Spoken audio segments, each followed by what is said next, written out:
Hello and welcome to our YouTube channel. I hope you are all doing great.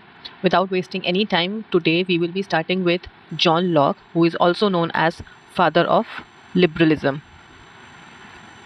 He gave a very he had a very great contribution in the political philosophy. Lock ने अपनी theory में बहुत ही principal ideas दिए हैं जो आज हमारी modern life को गवर्न करता है, like individualism, freedom, consent, constitutionalism, minimal state, natural rights. Lock का मानना था कि हर इंसान यूनिक है और उसके पास अपनी मर्जी से अपने चॉइसेस बनाने, अपने चॉइस से जीने की फुल लिबर्टी होनी चाहिए, फुल फ्रीडम होना चाहिए उसके पास। वो कहते थे कि गवर्नमेंट जो है, अगर कोई गवर्नमेंट आप पर रूल कर रही है वो तभी होना चाहिए जब आप उसको अपनी कंसेंट दें। जब लोगों की कंसेंट है तभी गवर्नमेंट उस पर रूल कर सकती है। ये कॉन्स्टिट्यूशनलिज्म और मिनिमल स्टेट की बात करते हैं।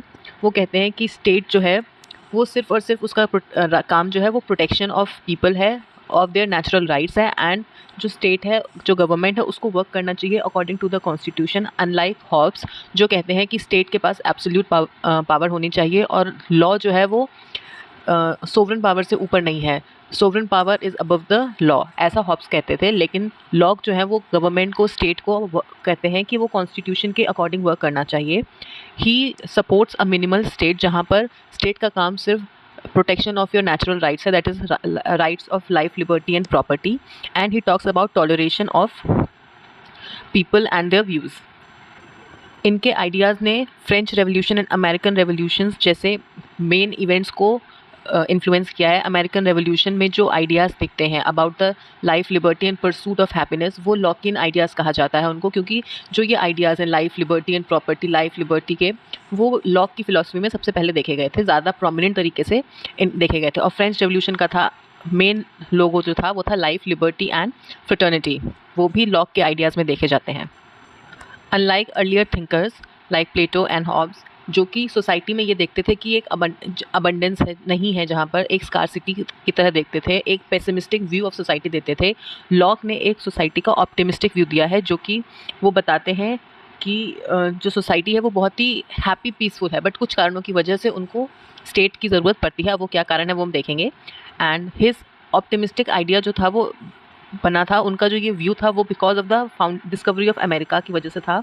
जब अमेरिका की डिस्कवरी हुई, so he realize there is an abundance for everyone, and जो इनका ऑप्टिमिस्टिक व्यू बना भी है वो इसी कारण से बना है। उन्होंने modern thinkers like Rousseau and Voltaire को भी इंस्पायर किया है। And he is also known as the founder of modern empiricism. Empiricism means a study जहाँ पर आप अपने ऑब्जर्वेशन से, आप अपने चीज़ आसपास खुद एक्सपीरियंस कर रहे हो, on the basis of your scientific evaluation, on the basis of analysis, आप जो स्टडी करते हो, जो आप उसकी इवैल्यूएशन देते हो, वो एम्पेरिसिज्म है। अनलाइक द प्रीवियस स्टडीज़ जहाँ आप एक थॉट प्रोसेस के, आप सिर्फ सोच कर कोई चीज़ बता रहे हो जो नॉर्मेटिव नहीं है। सो ये जो आइडिया है जो उन्होंने अपने एक्सपीरियंस किया था, उससे जो उन्होंने अपनी थ्योरी लिखी है, जो मॉडर्न एम्पेरिसिज्म, उसी को कहा गया है। लॉक ने इक्वालिटी को प्रमोट किया था and he rejected the patriarchy. उन्होंने कहा था कि रीज़न जो है, दैट इज़ लॉजिकल थिंकिंग, जो है वो सबके पास है, और इंसान जो क्या बनता है, वो क्यों जैसा है, वो क्यों है, वो सिर्फ और सिर्फ नेचर की वजह से नहीं होता है। ही emphasized on nurture over nature. Okay, so what does this mean? Let us understand it from an example. Usually ये देखा जाता है कि इन अ पेट्रियार्कल सोसाइटी कुछ कामों को डिवाइड कर दिया जाता है बिटवीन मैन एंड वुमेन, जहाँ पर ये कहते हैं कि मैन ये काम कर सकता है और वुमेन ये काम नहीं कर सकते। For example, take driving. ये कहा जाता है कि man are good drivers but women are not, because they are women, which is wrong. उनका ये कहना था कि अगर कोई काम, वो जो ड्राइविंग, एक एग्जांपल हम लेते हैं, वुमेन अगर ड्राइविंग नहीं कर पा रही हैं तो वो इसलिए नहीं है क्योंकि वो बाय नेचर वुमेन है, इसलिए नहीं कर पा रही। उनका ये मानना था कि उनको वो सिखाया नहीं गया है, उनको नर्चर नहीं किया गया है उस काम के लिए, इसलिए वो काम नहीं कर पा रही है। नॉट बिकॉज ये उनके नेचर में, उनकी डीएनए फंक्शनिंग ऐसी नहीं है कि वो ड्राइव नहीं कर सकते, वो कर सकती हैं, लेकिन उनको वो नर्चरिंग नहीं दी गई है कि उनको ड्राइविंग सिखाई नहीं गई है। सो that is what he meant when he said he preferred nurture over nature. Lock gave labour theory of property, जो कि लेटर इन्फ्लुएंस करता है मार्क्स को भी, कार्ल मार्क्स को, लेकिन हाउएवर मार्क्स जो है वो उसको डिफरेंट तरीके से यूज़ करते हैं। Now what is labour theory of property? That उसमें वो ये कहते हैं कि जो प्रॉपर्टी का क्रिएशन जो भी होता है वो तभी माना जाएगा जब किसी की लेबर उसमें मिल रही है। जो आप लेबर उसको कोई भी इंसान जब किसी भी चीज़ में अपनी लेबर, किसी रिसोर्स में अपनी लेबर को यूज़ करके कोई प्रोडक्ट बनाता है तो वो उसकी प्रॉपर्टी मानी जाती है। लेबर ही है जो वैल्यू क्रिएट करता है। फॉर एग्जांपल, आप एक लैंड ले सकते हो, लेकिन और आप सारे एग्रीकल्चर टूल ले सकते हो, लेकिन जो क्रॉप्स हैं वो आपके लेबर के बिना उसमें नहीं उगेंगे। So labour is something that creates value, जिससे उस प्रॉपर्टी की वैल्यू बनती है। Now let us have a brief look at his life. He was born in 1632 in Somerset, England. His father was a notary, that is, he was a legal worker in the government. Aristotle के बाद अगर किसी को diverse interest थे तो वो lock थे। उनके इंटरेस्ट बहुत सारी फील्ड्स में थे, like medicine, Greek, rhetoric, moral, philosophy, science and many other. और वो ये कहते थे कि आप अगर किसी चीज़ को समझना चाहते हो, so you need patience, discipline and obedience. Now in his life he was associated with Lord Cooper, जो कि वहाँ के जो गवर्नमेंट थी, जो मोनार्की थी, उसके ऑफिस में काम करते थे। Cooper helped him understand many things. उनके बहुत सारे आइडियाज़ जो हैं उन्होंने अपनी फ़िलॉसफी में भी लिखे हैं। He got the idea of toleration from Cooper. Consent का आइडिया उनको कूपर ने दिया था, और इकोनॉमिक प्रॉस्पेरिटी के आइडिया, ऐसे आइडियाज़ जो थे वो उनके कूपर से आए थे, like toleration, consent as the basis of authority and economic welfare as की duty of the state. The major works written by him are two treatises on civil government, essay concerning human understanding, letter on toleration after Glorious Revolution 1688. After Glorious Revolution in 1688, Locke gained prominence. उनकी जो books थी वो जो उन्होंने books ये लिखी थी, इनको बहुत ही प्रोमिनेंस गेन किया उन्होंने, बहुत ही पॉपुलर हो गई थी, क्योंकि जो बातें उन्होंने उस बुक में लिखी थी वो उस ग्लोरियस रेवोल्यूशन को सपोर्ट करता था। ना what is glorious revolution? It was a revolution held in 1688 sorry, it was held in 1688, जहाँ पर जो किंग था उसकी जो डिवाइन राइट, जो ये बताता था कि मेरी जो पावर है वो एब्सोल्यूट है, क्योंकि मुझे भगवान से ये राइट मिला है टू कंट्रोल, उसको हटाकर कॉन्स्टिट्यूशनलिज्म को इस्टेब्लिश कर दिया गया था, लिमिटेड गवर्नमेंट को इस्टेब्लिश किया गया था। And in his book The second treatise, he supported constitutional government and limited government, and because उनका सपोर्ट ग्लोरियस रेवोल्यूशन की तरफ इतना ज़्यादा था, ये रातों रात फेमस हो गए थे आफ्टर द ग्लोरियस रेवोल्यूशन। अब थोड़ा आगे चलते हैं और देखते हैं कि तो बुक जो civil first treatise on the civil government book थी ऑफ जॉन लॉक, उसमें उन्होंने क्या लिखा था। सो उसमें उन्होंने फिल्मर का क्रिटिसिज्म लिखा था। Filmer was a political philosopher जिनका ये मानना था कि किंग जो है वो अपनी अथॉरिटी डिराइव करता है from the God alone. Filmer ने अपनी बुक पेट्रियार्का, फिल्मर की बुक थी पेट्रियार्का, उसमें उन्होंने लिखा था, सिंपल लिखा था कि जो किंग है he derives right from the God himself. उनका ये कहना था कि दुनिया का जो पहला इंसान था एडम, वो आज जितने भी किंग्स हैं उनका लीनिएज जो है वो एडम से होता है। He is the father of all the kings that has ever been, वो उनके डिसेंडेंट्स हैं। And thus they are the descendants of them, वो उनको राइट इनहेरेंटली मिल जाता है to rule, that is king को राइट जो है वो गॉड से मिल रहा है, एंड इसलिए उनकी अथॉरिटी को क्वेश्चन करना is like questioning the God himself. Filmer ने कहा है, फिल्मर जो है वो जो कॉन्ट्रैक्ट थ्योरी है, सोशल कॉन्ट्रैक्ट थ्योरी है, उसको रिजेक्ट करते हैं और कहते हैं कि जो फ्यूचर जनरेशन है, जैसे सपोज आज की जनरेशन ने कंसेंट दिया है कि गवर्नमेंट जिसको हम गवर्नमेंट बना रहे हैं, जो हम सोवरेन को सेलेक्ट कर रहे हैं, वो रूल करेगा, देयर कंसेंट इज़ अंडरस्टूड। लेकिन जो फ्यूचर जनरेशन है उसने उसको कंसेंट नहीं दिया है। So how is it valid कि जो फ्यूचर जनरेशन है वो भी उसी सोवरेन गवर्नमेंट से रूल हो रही है, उसी स्टेट ऑफ सोशल कॉन्ट्रैक्ट को फॉलो कर रही है जो उसकी प्रीवियस जनरेशन ने किया था। So he questioned that how is the future generation agreeing to the government which is not consented by them, which is wrong। जो कंसेंट है उसमें एक जनरेशन गैप है, ऐसा उनका मानना था कि जनरेशन गैप की वजह से जो कंसेंट है, वो जो कॉन्ट्रैक्ट जो उनके पूर्वजों ने साइन किया था वो उनके लिए वैलिड कैसे हो जाता है।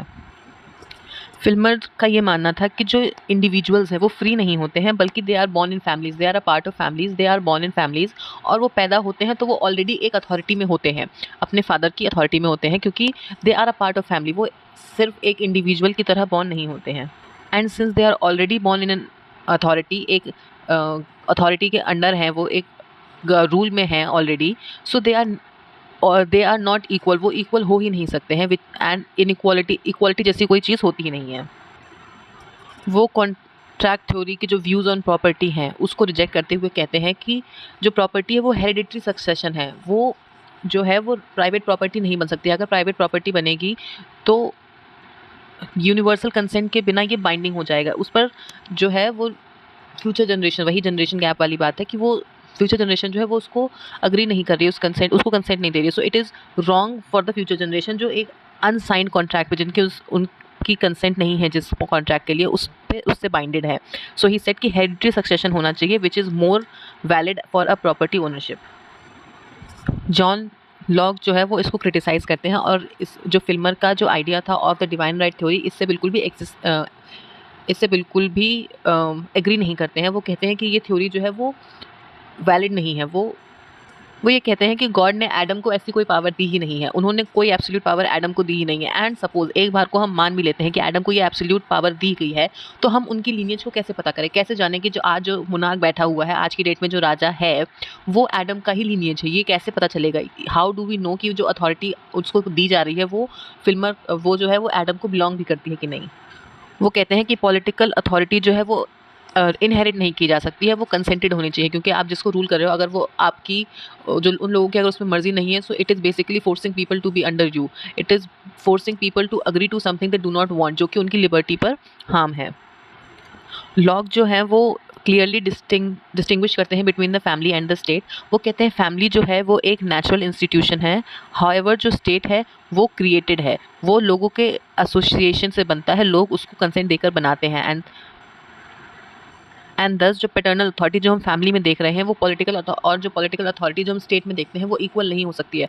भले ही एक फैमिली में वो अंडर अथॉरिटी हो, एक हेरिडिटरी में हो, एक हायरार्की हो फैमिली में, वो पॉलिटिकल अथॉरिटी में नहीं हो सकती है. एक पॉलिटिकल सिस्टम में वो सेम हायरार्की नहीं हो सकती है क्योंकि वो इंस्टीट्यूशन मैन मेड है, क्रिएटेड है बाय अ कॉन्ट्रैक्ट. एंड दस सिंस एक कॉन्ट्रैक्ट से क्रिएटेड है तो वहाँ पर जितने भी पार्टिसिपेंट थे उस कॉन्ट्रैक्ट में वो सब इक्वल हैं, वो अनइक्वल एक हायरार्की में नहीं बन सकते हैं. उन्होंने कहा है कि पॉलिटिकल अथॉरिटी जो है वो ऑपरेट करती है इक्वल्स के बीच में, क्योंकि जो कंसेंट साइन किया है वो सबने किया है. एंड सिंस सबने एक चीज़ पे अग्री किया है, they are equal, that is why they agree to something that is so big. And और वो कंसेंट से ही होना चाहिए. फोर्स्ड होगा तो it will be harming people's liberty, जो कि उनके लिए गलत है. फ्रीडम जो अगर आप किसी के ले रहे हो तो it is wrong. And government का काम है, स्टेट का काम है to fulfil its obligation, that is right to protect, it is protection of their rights, natural rights, right to life, liberty and property. और अगर गवर्नमेंट ऐसा नहीं करती है सो पीपल को सारा राइट है कि वो उस गवर्नमेंट को हटा सकें. वो उस फिल्मर के अनकंडीशनल ओबीडियंस को भी क्वेश्चन करते हैं और वो कहते हैं कि लोगों का अनकंडीशनल ऑब्लिगेशन नहीं होना चाहिए टूवर्ड्स द स्टेट, बल्कि कंडीशनल होना चाहिए और लिमिटेड होना चाहिए. लॉक जो है, जैसे फिल्मर ने कहा था कि जो फ्यूचर जनरेशन है वो उससे कंसेंटेड नहीं है जो एग्रीमेंट उनके पूर्वजों ने साइन किया है. लेकिन लॉक उसको कहते हैं कि every generation has a right to consent, और अगर वो अपनी गवर्नमेंट से खुश नहीं है तो उनको फुल राइट है कि वो उसको रिमूव कर सकें. सो अगर वो उससे खुश नहीं है तो वो उसको रिमूव कर रहे हैं, so that is their consent, that is their wish कि वो गवर्नमेंट को हटा दी जाए और दूसरा गवर्नमेंट जो है वो बना दिया जाए. सो ये भी उनका एक कंसेंट देने का तरीका है. लेकिन अगर वो उससे एग्री कर रहे हैं तो वो उनका टैसिट कंसेंट है. So he gave the idea of tacit consent and active consent. Active consent वो है जहाँ पर वो एक्टिवली डायरेक्टली पार्टिसिपेट करके रूलर को चुन रहे हैं, सोवरेन जो है वो उसको चुन रहे हैं. लेकिन टैसिट कंसेंट वो होता है जहाँ पर जो सिटीजन हैं, जो लोग हैं, वो अग्री कर रहे हैं, they are following the rules, और अग्री कर रहे हैं जो गवर्नमेंट उनको बोल रही है, जो स्टेट जो है जो उनको करने के लिए कह रहा है. सो that is a tacit consent. Okay, this active consent is the initial consent जो लोग डायरेक्टली देते हैं, and this is the tacit consent जो होती है जो कंटिन्यूइंग होती है, जो लोग फॉलो करते हैं अगर वो उससे अग्री कर रहे हैं, और अगर उससे अग्री नहीं कर रहे हैं तो उसको हटा के वापस से इनिशियल कंसेंट दे सकते हैं.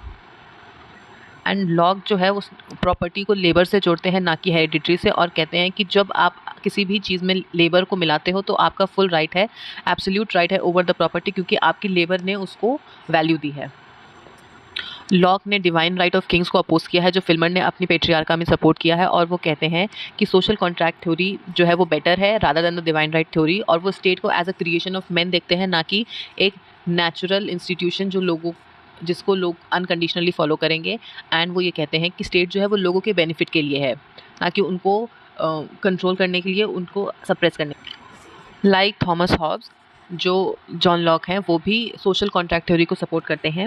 And he also describes the human nature. और अनलाइक थॉमस हॉब्स, ये जो है वो एक ऑप्टिमिस्टिक व्यू देते हैं about the human nature, and also about the state of nature. वो कहते हैं कि जो ह्यूमन है वो रैशनल है, वो रैशनल क्रिएचर्स हैं, and they are intelligent enough to understand reason, और अपने एक्शंस को गवर्न कर सकते हैं. अनलाइक जो थॉमस हॉब्स ने कहा था कि जो लोग जो है वो इतने सेल्फ इंटरेस्टेड कि उनको पता ही नहीं है कि वो किसको मार रहे हैं, क्या कर रहे हैं, अपने बचाव के लिए कुछ भी कर रहे हैं. वो ये कहते हैं कि ह्यूमन बींग्स जो है लॉक मानते थे कि इंसान अपना फ़ायदा देखता है, वो सेल्फ इंटरेस्टेड है और वो वही काम करता है जिससे उसे प्लेजर मिले और दुख कम हो। लॉक के अकॉर्डिंग हाउएवर लॉक के अकॉर्डिंग जो इंसान है वो अपने रीज़न के अकॉर्डिंग वर्क करता है, उसके पास रीज़न होता है, वो सिर्फ इमोशंस में नहीं वर्क करता है, वो उसके पास समझ है कि वो क्या कर रहा है, वो कहाँ सही है कहाँ गलत है, उसके पास इतनी समझ होती है। जॉन लॉक कहते हैं कि humans possess equal and natural rights and have equal moral worth. कोई भी पर्सन किसी से कम नहीं है, कोई किसी से ज़्यादा नहीं है। दैट इज़ सोसाइटी में सबकी इक्वल मॉरल वर्थ है। जितनी एक पीएम की वैल्यू है एक सोसाइटी में, उतनी ही एक नॉर्मल कॉमन बीइंग जो है, कॉमन मैन है, उसकी वैल्यू है, as said by John Locke. He said कि ह्यूमंस में एक इंटेलिजेंस है कि वो अपने रीज़न और पैशन को बैलेंस कर सकता है, रीज़न एंड पैशन को बैलेंस कर सकता है। वो कहते हैं कि ह्यूमंस जो है वो नेचुरली जो है वो कॉपरेशन और सोशल लिविंग में रहना चाहते हैं, अनलाइक थॉमस हॉब्स जो कहते थे कि वो एक अनार्किक और ब्रूटिश और नेस्टी लाइफ है उनकी। यहाँ पर लोग जो है वो कॉपरेट करके रहते हैं, वो एक सिविल सोसाइटी एग्जिस्ट करती है उनकी स्टेट ऑफ नेचर में, एंड जो कि थॉमस हॉब्स की स्टेट ऑफ नेचर में एग्जिस्ट नहीं करती थी। सो स्टेट ऑफ नेचर जो जॉन लॉक का स्टेट ऑफ नेचर है वो सोशल है, बट प्री पॉलिटिकल।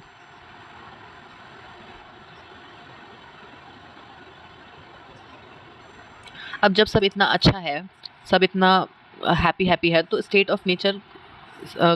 के क्रिएशन की ज़रूरत क्यों पड़ती है? सो इसको समझाते हुए लॉक कहते हैं कि ज़रूर स्टेट ऑफ नेचर में सब हैप्पी है, there is cooperation, there is reason that is guiding the actions of the people, लेकिन एक फंडामेंटल इशू है, that is the issue of judgement. भले ही लोगों के पास रीज़न है, वो सब कर सकते हैं, लेकिन वो अपने ही केस में अपने जज खुद नहीं बन सकते हैं। एक जजमेंट, आप सपोज़ कोई अगर रॉन्ग एंड राइट कर रहा है, भले ही सोसाइटी में कितना भी कॉपरेशन है या रीज़न है, इंसान वो है तो ह्यूमन बीइंग्स ही। सो गलतियाँ जो हैं वो बहुत ही नेचुरल है। सो उन गलतियों में उनको वो अपने जज, वो किसी भी केस में अपने जज खुद नहीं बन सकते हैं। अगर वो अपने जज बनेंगे तो ऑब्वियसली वो फैसला अपने ही हक में देंगे।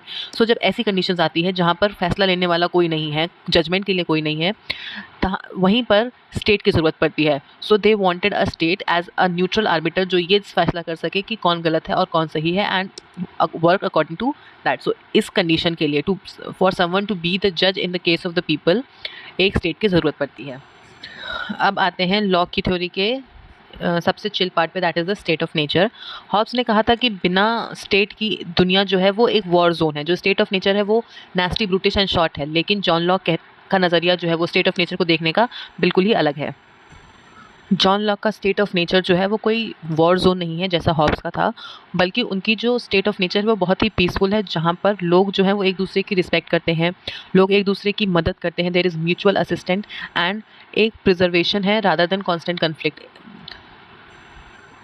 अब सिंस यहाँ पर कोई कांस्टेंट कन्फ्लिक्ट नहीं हो रहा, तो ये एक क्वेश्चन आता है कि क्यों नहीं हो रही, लड़ाई हो क्यों नहीं रही? बिकॉज यहाँ पर जो लोग हैं वो गवर्न हैं by the law of nature. People यहाँ पर जो है वो रैशनल है, वो लॉजिकली सोचते हैं और नेचुरल लॉ को फॉलो करते हैं।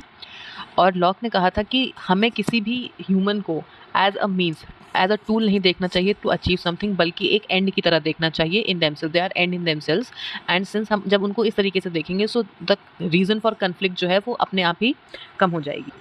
हॉब्स ने कहा था कि जो इंडिविजुअल है वो करेगा जो उसका मन है। जैसे उसको अनलिमिटेड राइट्स दिए थे, अनलिमिटेड नेचुरल राइट्स पर फोकस किया था हॉब्स ने, लेकिन लॉक जो है वो फोकस करते हैं on natural duty of self preservation bye given by God. उनका ये मानना था कि जो लाइफ है हमारी वो एक गिफ्ट है बाय द गॉड, एंड हमारी ड्यूटी बनती है कि हम उसको प्रिजर्व करके रखें। एक मॉरल ड्यूटी है, एक मॉरल ड्यूटी बन जाती है हमारी उसको प्रिजर्व करना। सो हम ना खुद को हार्म करें, that is we should not go for suicide and killing ourselves, और ना ही हम किसी और को हार्म करने की सोचें, क्योंकि अगर हम ऐसा कर रहे हैं so it is ruining the life given by God, created by God. Since सब इक्वल हैं, there are moral limits on individual behaviour, और इसकी वजह से कन्फ्लिक्ट कम हो जाते हैं और सोसाइटी में पीस प्रिवेल करता है। एंड दस जो लॉक का स्टेट ऑफ नेचर है वो प्री पॉलिटिकल है बट नॉट प्री सोशल, क्योंकि यहाँ पर सब असिस्टेंस है, एक म्यूचुअल रिस्पेक्ट है, there is preservation of life, less conflict. But हमें स्टेट ऑफ नेचर की से निकलने की बाहर ज़रूरत क्यों पड़ती है? Because of the judgement issue. ना हमने अभी तक देखा है कि जो लॉक का स्टेट ऑफ नेचर है इट इज़ वेरी पीसफुल, कोई कन्फ्लिक्ट नहीं है, सब बहुत खुशी खुशी रह रहे हैं, तो हमें स्टेट की ज़रूरत पड़ क्यों रही है? सो इसको समझाने के लिए लॉक ने डिफ्रेंशिएट किया है between the licence and liberty. उनका ये कहना था कि आपके पास लिबर्टी है, पर लिबर्टी का मतलब ये नहीं है कि आपके पास लाइसेंस है to do anything you want. आप अभी भी एक अंडर लॉज ऑफ नेचर हो, उसके कंट्रोल में हो, आप अभी भी उनसे बंधे हुए हो। अनलाइक हॉब्स जो ये कहते थे कि जहाँ पर लॉ साइलेंट है वहाँ पर आपको लिबर्टी है, लॉक का मानना था कि जहाँ पर लॉ नहीं है वहाँ आपकी कोई फ्रीडम नहीं है, क्योंकि अगर कोई कानून नहीं होगा तो कोई भी पावरफुल आप पर अपनी मर्जी थोप सकता है, आपको अपने हिसाब से काम करने के लिए मजबूर कर सकता है। सो कानून जो है, जो लॉ है, वो लोगों को arbitrary will of someone else, of the arbitrary control of someone else, इससे प्रोटेक्ट करता है। सो लिबर्टी तभी है जब लॉ है, अनलाइक हॉब्स जो कहते थे कि लिबर्टी वहाँ है जहाँ पर लॉ साइलेंट है। अब since there are natural laws, so natural rights भी होंगे, एंड इन्हीं लॉज से जो नेचुरल राइट्स निकले हैं, the 3 main natural rights our life, liberty and property. The Trinity, that is life, liberty and liberty means acting within the limits of natural law, not doing whatever one desires. That is आपके पास liberty है to do something doesn't means आपके पास licence है कि आप कुछ भी करो, आप अपने मनमाने ढंग से कुछ भी करो। फॉर एग्जाम्पल, अगर आप किसी को कोई अथॉरिटी दे रहे हो, कोई अगर पावर में है, तो इसका मतलब ये नहीं कि वो जो चाहे, उसकी जो मर्जी है वो करे। वो अपनी पावर्स में रहकर जो कर सकता है उसको सिर्फ उतना ही करना है। That is what liberty is according to John Locke. Natural rights also not only include the right to preserve your life, liberty and property, but also आपको right देते हैं judging and punishing the violation of natural laws। अगर कोई आपकी natural rights को interfere करता है, natural rights में इंटरफेयर करता है और उनको वायलेट करता है, तो नेचुरल आपके पास फुल राइट है to give them, to punish them and जज them for violating those laws. Although state of nature जो है वो लिबर्टी और इक्वालिटी पे बेस्ड है, it can be unstable due to human corruption and moral weakness. Since लोग जो है वो करप्ट हो सकते हैं, there could be a moral weakness. ज़रूरी नहीं है कि जितने भी लोग हैं वो सब मॉरली साउंड हो, जो मॉरल ड्यूटी से अपना सारा काम करें। तो इनकी वजह से 3 प्रॉब्लम्स हो जाती हैं। That is no settled law, law of nature में दिमाग तो था पर लिखा हुआ कुछ नहीं था, एग्जिस्टिंग है बट कॉन्स्टिट्यूशनली रिटर्न नहीं है, तो उसको सब अपने अपने हिसाब से इंटरप्रेट कर सकते हैं। एक क्लियर लैंग्वेज में नहीं लिखा है कि एक्चुअल में लॉ है क्या, तो उसको सब अपना इंटरप्रिटेशन देते हैं। कोई इम्पार्शियल जज नहीं है यहाँ पर। सो पीपल एक्ट एज जज इन देयर ओन केस, और अगर कोई अपने ही केस में जज होगा, सो इट इज़ वेरी एविडेंट कि वो अपने ही हक में फैसला सुनाएगा। और मान लो आपने फैसला कर भी दिया, तो उसको इम्पोज कौन करेगा, क्योंकि वहाँ पर कोई इफेक्टिव अथॉरिटी नहीं है टू इन्फोर्स दैट डिसीजन, जिसकी वजह से सोसाइटी में इनसिक्योरिटी एंड कन्फ्लिक्ट क्रिएट होता है। एंड बिकॉज ऑफ दिस एक स्टेट की ज़रूरत पड़ती है टू क्रिएट, एक अथॉरिटी की ज़रूरत पड़ती है, and that is why a state is created by signing a social contract to come out of the state of nature and come and form a state. This is all for today. आज का video यहीं ख़त्म होता है। Next video में in the part 2 of John Locke हम देखेंगे उनके व्यूज़, उनके terms of social contract, political obligation and his views on toleration. And in the part 3 we will be seeing his views on property rights. आपके जो भी doubts हैं, please drop it in the comment section. Do not forget to like, subscribe and share it, and I hope you had fun watching. आपके जो भी doubt हैं, please don't forget to drop it in the comment section. It will be discussed in the doubt section, and I hope you liked it. Bye bye.